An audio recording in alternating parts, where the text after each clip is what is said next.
Oh, we have here the King of Hearts. It looks like someone here ay coming. Someone here na mapagmahal. Someone here na nakikita ko na i-accept ka for who you are. Will also hug all of the flaws na tingin mo sa sarili mo ay hindi maganda. This person here will accept that, all of those things, no? And this person here will love you for who you are. Ay, ang ganda. Ang bongga agad nung message na yun, no? Ang bongga talaga. Okay? But, let's take a look at, no? Okay? Kasi parang meron pa ditong ibang gustong sabihin.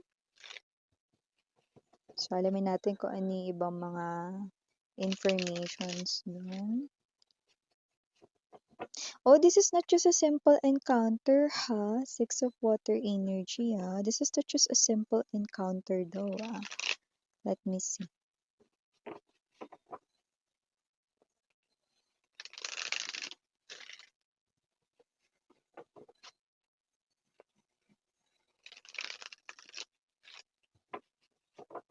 Okay.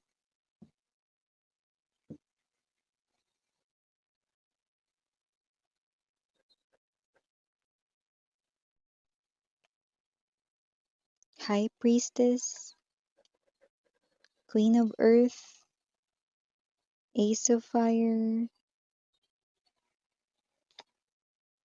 Two of Fire. I'm actually seeing right in here signs. Let me continue.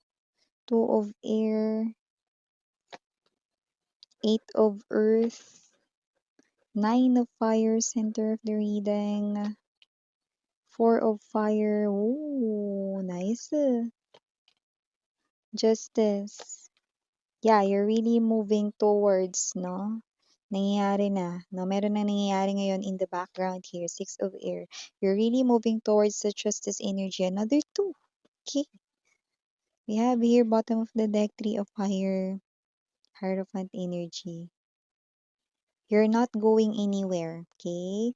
You're not going anywhere because eto na yun. Yan o, ano yun, miss yan.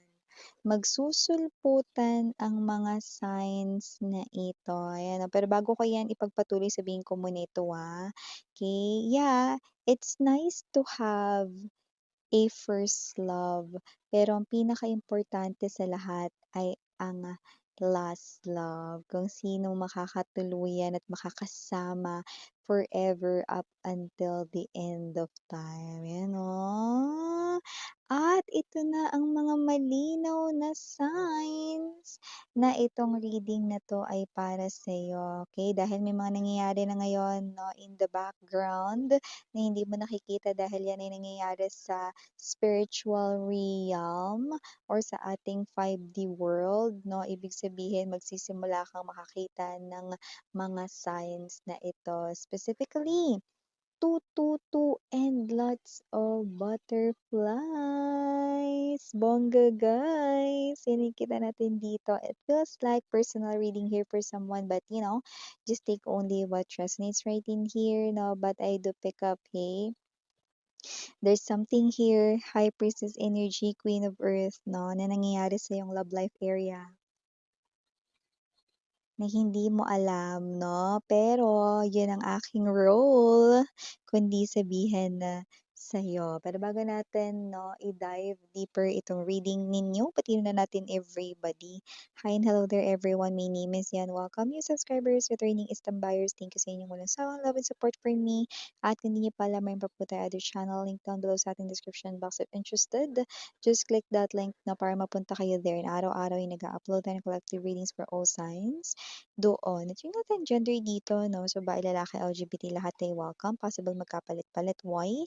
General reading po kasi ito. And at the end of the day, lahat ay may free will na free mong gamitin anytime, anywhere. At timeless tayo dito, pero for a lot of you, nangyayari na ito ngayon, no? In the background here in the spiritual realm. So, ano nga ba't nangyayari na itechiwa? Ito ay ang inyo ditong love life area being polished, being customized, being personalized dito ni Universe. Yeah, Universe orchestrated this magical plan sa iyong love life area o plan linis ng iyo ritong, love life area. So, maaaring naging messy ang takbo ng iyong love life 'no, dati sa mga naka-connect mo 'no, it feels like hindi nag-worked out ano man ang relationship mo with your past lovers dati 'no. Well, again, it is because kasi 'no, that this person here is the one for you. Yeah, it's nice to have first love 'no, kasi dun sa first love mararamdaman mo na, "Uy, ito pala yung feeling na may pagkagusto sa iba." Or magkagusto rito sa iba, ay ito pala yung feeling ng gusto mo yung person in a level na more than friends, no, or whatsoever, no. Yeah, it's nice to have first love, no?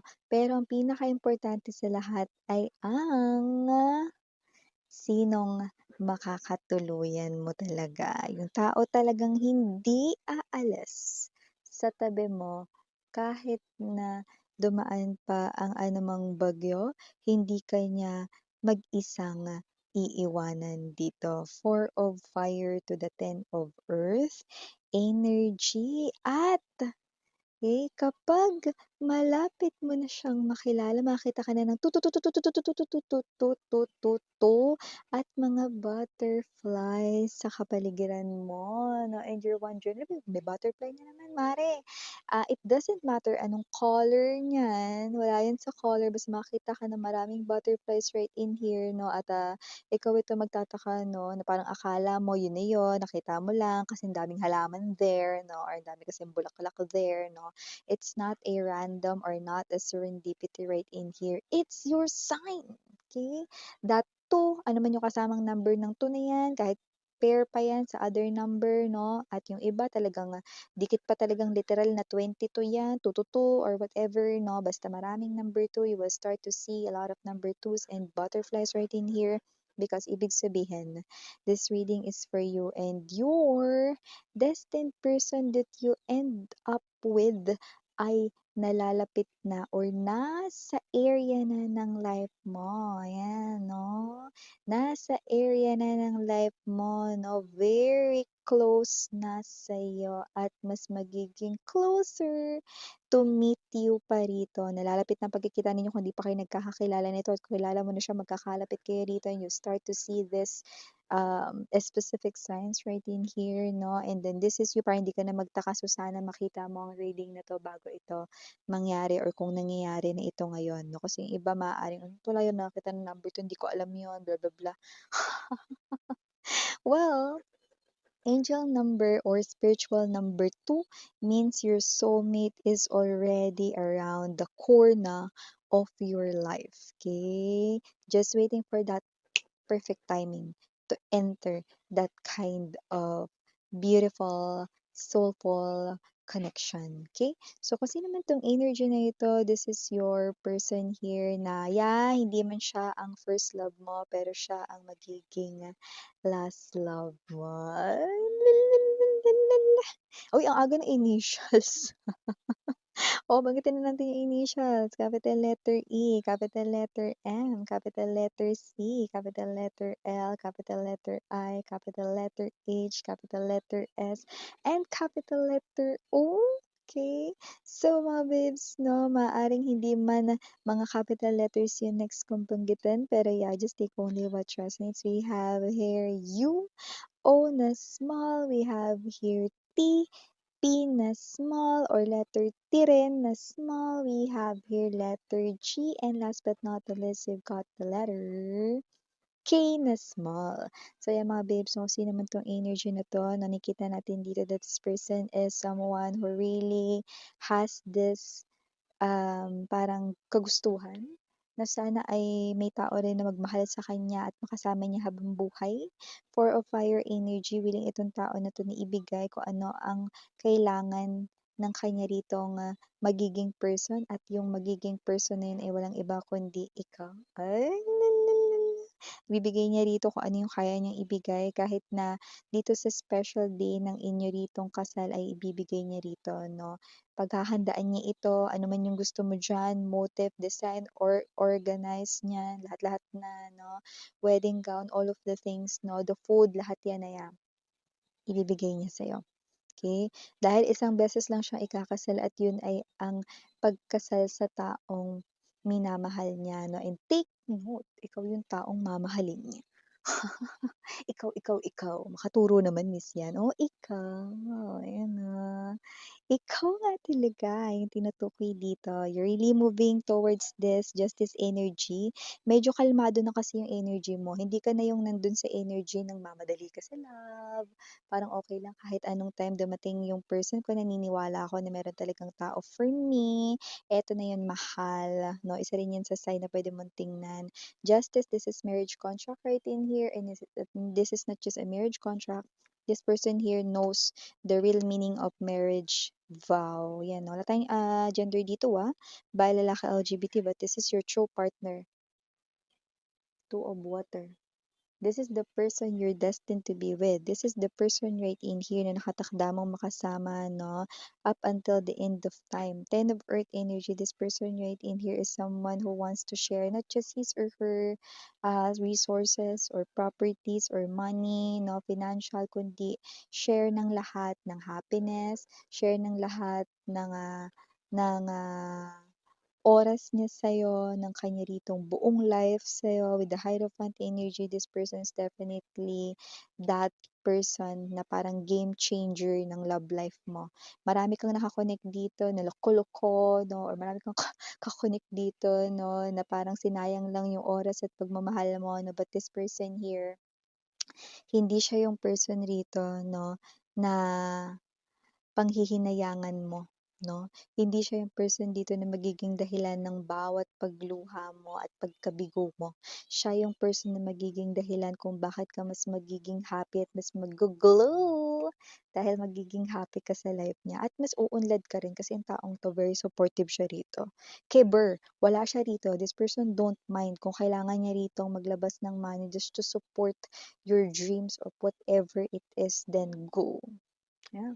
So, sino naman 'tong energy na 'to, no, this person right in here is giving me the vibe that this person will be crazy in love sa'yo. Ay, ay. So, with this Ace of Fire energy, Two of Fire energy, Two of Coins energy, I mean the Two of Air right in here, no? I do pick up, pero bagay ko yung Two of Coins, so definitely another two na naman. So, ibig sabihin, this person right in here, no, is someone na magiging balanse sa magulo mong mundo. Yan, no? Sa iyong heart, no, na posibleng nagda-doubt before, eto na yun, siya na yun, mahal, no? Nakikita ko rito na hawak mo na, oh.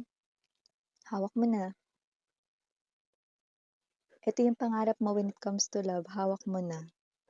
Okay? At nakikita ko, no, na kung sino man tong person na to, siya yung person dito matagal mo nang hinihintay. Yeah. This is, yeah, heaven's gift. That's what I heard. Siya ang bigay ng may kapal sa'yo, no? Taray! Kaya kung sino man tong energy na to, this person here, okay, wants to be with you and wants to spend here time with you. Mahalaga sa kanya yung work, pero nakita ko rito mas mahalaga ka. Okay, work lang yon. Okay? So, parang dito mga babes, no, kaya niyang isantabi yung trabaho niya rito just to be with you. So, hindi magiging problema yung trabaho niya rito. And nakita ko rin dito that this person right in here ay someone na very responsible. So, nakikita natin dito na kung sino man tong energy na to, no, this person here, hindi kanya dito pababayaan, no, in any way, shape, or form. At nakikita rin natin dito that this person right in here ay someone na nagpapakita rito ng energy na aalagaan ka niya, iingatan ka niya, at pakakamahalin ka niya. Oh, kaya naman, kung sino tong energy na to, it's definitely worth your time and worth the wait din. Kasi ang tagal mong hinintay ang isang katulad niya. At ngayon, eto siya, susulpot at yung iba dumating na nga, sumulpot na sa buhay ninyo. Eto na yung person rito na talagang alam mo yun, makakapagpabago ng tingin mo sa love. Okay? Kung nagkaroon man ng pangit na ibig sabihin ang love sa'yo dahil sa mga pangit mo ring nakakunik na mga ex mo, no, na pangit yung naging ugali or approach sa love life dito, well, this person here will change all of those 'no, at nakikita ko dito magbabalik ulit 'no, yung paniniwala mo 'no, sa tunay na kahulugan ng pag-ibig, 'yan, taray. So, mga babes, na-claim niyo na kung sino man itong person na 'to. Thank you so much sa pagbibigay ng privilege dito makichika sa love life mo. Again, I'm Yuriana, only for the girls in Yana. Do not for the boys, sarang hey, love and light. Anyang.